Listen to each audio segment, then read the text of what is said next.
भाद्रपद मास शुक्ल पक्ष की पद्मा एकादशी का महात्म्य। युधिष्ठिर ने पूछा, केशव, भाद्रपद मास के शुक्ल पक्ष में जो एकादशी होती है उसका क्या नाम, कौन देवता और कैसी विधि है, यह बताएं। भगवान श्री कृष्ण बोले, राजन, इस विषय में मैं तुम्हें आश्चर्यजनक कथा सुनाता हूँ जिसे ब्रह्मा जी ने महात्मा नारद जी से कहा था। नारद जी ने पूछा, चतुर्मुख, आपको नमस्कार है। मैं भगवान विष्णु की आराधना के लिए आपके मुख से यह सुनना चाहता हूँ कि भाद्रपद मास के शुक्ल पक्ष में कौन सी एकादशी होती है। ब्रह्मा जी ने कहा, मुनि श्रेष्ठ, तुमने बहुत उत्तम बात पूछी है। क्यों न हो, वैष्णव जो ठहरे। भादो के शुक्ल पक्ष की एकादशी पद्मा के नाम से विख्यात है। उस दिन भगवान ऋषिकेश की पूजा होती है। यह उत्तम व्रत अवश्य करने योग्य है। सूर्य वंश में मानधाता नामक एक चक्रवर्ती सत्य प्रतिज्ञ और प्रतापी राजर्षि हो गए हैं। वे प्रजा का अपने औरस पुत्रों की भांति धर्म पूर्वक पालन किया करते थे। उनके राज्य में अकाल नहीं पड़ता था, मानसिक चिंताएं नहीं सताती थी, व्याधियों का प्रकोप नहीं होता था। उनकी प्रजा निर्भय और धन धान्य से समृद्ध थी। महाराज के कोष में केवल न्यायोपर्जित धन का संग्रह ही था। उनके राज्य में समस्त वर्णों और आश्रमों के लोग अपने अपने धर्म में लगे रहते थे। मानधाता के राज्य की भूमि कामधेनु के समान फल देने वाली थी। उनके राज्य करते समय प्रजा को बहुत सुख प्राप्त होता था। एक समय किसी कर्म का फल भोग प्राप्त होने पर राजा के राज्य में 3 वर्षों तक वर्षा नहीं हुई। इससे उनकी प्रजा भोग से पीड़ित हो नष्ट होने लगी। तब संपूर्ण प्रजा ने महाराज के पास जाकर इस प्रकार कहा। प्रजा बोली, नृपश्रेष्ठ, आपको प्रजा की बात सुननी चाहिए। पुराणों में मनीषी पुरुषों ने जल को नारा कहा है। वह नारा ही भगवान का अयन निवास स्थान है, इसलिए वे नारायण कहलाते हैं।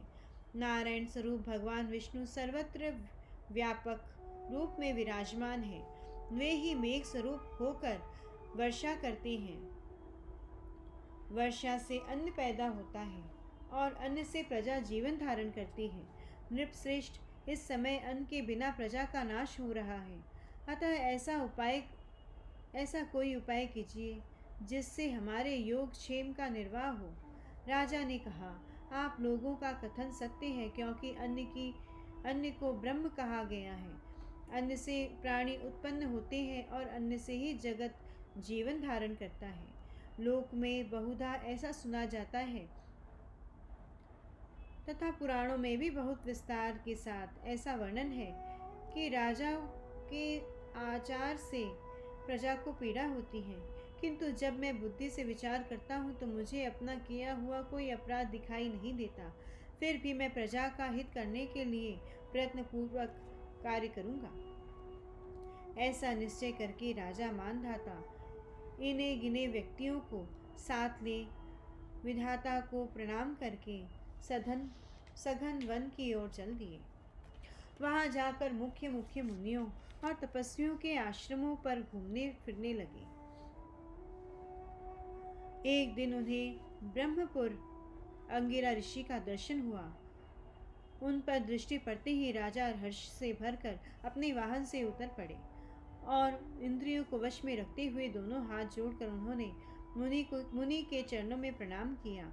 मुनि ने भी स्वस्ति वचन कहकर राजा का अभिनंदन किया और उनके राज्य के सातों अंगों की कुशल पूछी।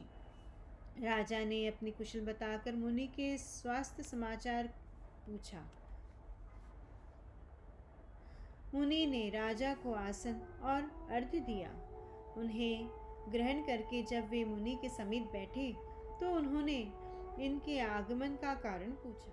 तब राजा ने कहा, भगवन, मैं धर्मानुकूल प्रणाली से पृथ्वी का पालन कर रहा था, फिर भी मेरे राज्य में वर्षा का अभाव हो गया। इसका क्या कारण है, इस बात को मैं नहीं जानता।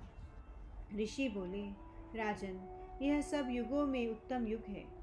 इसमें सब लोग परमात्मा के चिंतन में लगे रहते हैं तथा इस समय धर्म अपने चारों चरणों से युक्त है। इस युग में केवल ब्राह्मण ही तपस्वी हैं, दूसरे लोग नहीं।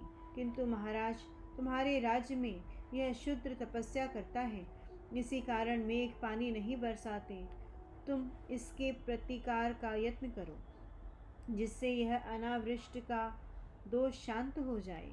राजा ने कहा, मुनिवर, एक तो यह तपस्या में लगा है, दूसरा निरपराध है, अतः मैं इसका अनिष्ट नहीं करूँगा।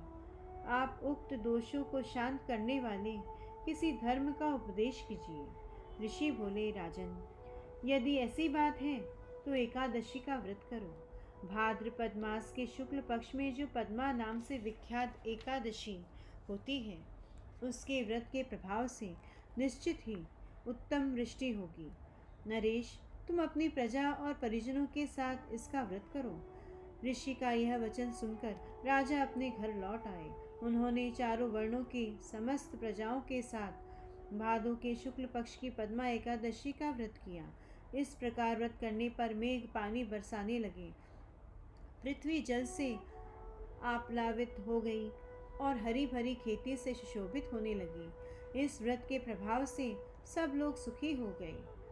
भगवान श्री कृष्ण कहते हैं, राजन, इस कारण इस उत्तम व्रत का अनुष्ठान अवश्य करना चाहिए। पद्मा एकादशी के दिन जल से भरे हुए घड़े को वस्त्र से ढककर दही और चावल के साथ ब्राह्मण को दान देना चाहिए। साथ ही छाता और जूता भी देना चाहिए। करते समय निम्नांकित मंत्र का उच्चारण करें। ओ नमस्ते गोविंद, बोध श्रवण संज्ञक, अघोघ सक्षम, कृत्वा सर्व सौख्य प्रदो भव, भुक्ति मुक्ति प्रदश्चैव लोकानां सुखदायक। अर्थात बुधवार और श्रवण नक्षत्र के योग से युक्त द्वादशी के दिन बुध श्रवण नाम धारण करने वाले भगवान गोविंद, आपको नमस्कार है, नमस्कार है। मेरी पाप राशि का नाश करके आप मुझे सब प्रकार के सुख प्रदान करें। आप पुण्यात्म जनों को भोग और मोक्ष प्रदान करने वाले तथा सुखदायक हैं। राजन, इसके पढ़ने और सुनने से मनुष्य सब पापों से मुक्त हो जाता है। जय श्री कृष्ण।